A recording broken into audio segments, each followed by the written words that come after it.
500 years ago, a German monk named Martin Luther started a protest that exploded into a worldwide movement.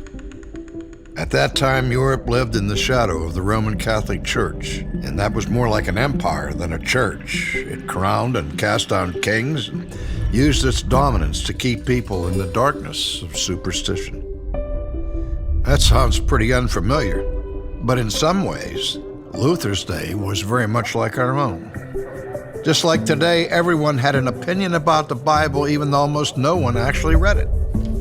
Like so many of us, they were trusting the thought leaders and tastemakers of their own day to tell them what was in the Bible and whether or not to believe it. Luther was one of the very few people actually reading the Bible, and what he found was earth-shattering. Even though he was a monk, Luther hated the God of the Bible. But when he studied it, the world around him began to make sense. God made sense.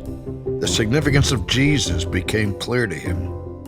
He discovered the answer to his deepest questions.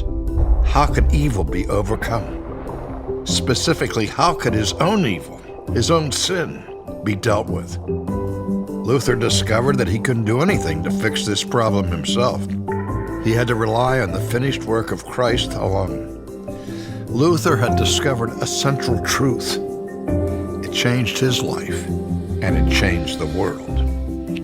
The Protestant Reformation was about two things. It was about who can say what's true, and it was about how to reconcile who we are with who God is. It recognized that God's Word is the ultimate authority in this world, and that the perfect life and sacrificial death of Jesus Christ are the only answer for evil and the only basis on which sinners can stand before a holy God. The Protestant Reformation is a story of transformation, a transformation from hate to love, from slavery to freedom, and from blind faith to a glorious discovery of the truth in Jesus Christ. Ligonier Ministries exists to cultivate this transformation in a new generation. In a day when few are reading the Bible and when confusion reigns in the church, we want to help Christians know what they believe and why they believe it, how to live it, and how to share it. Join us.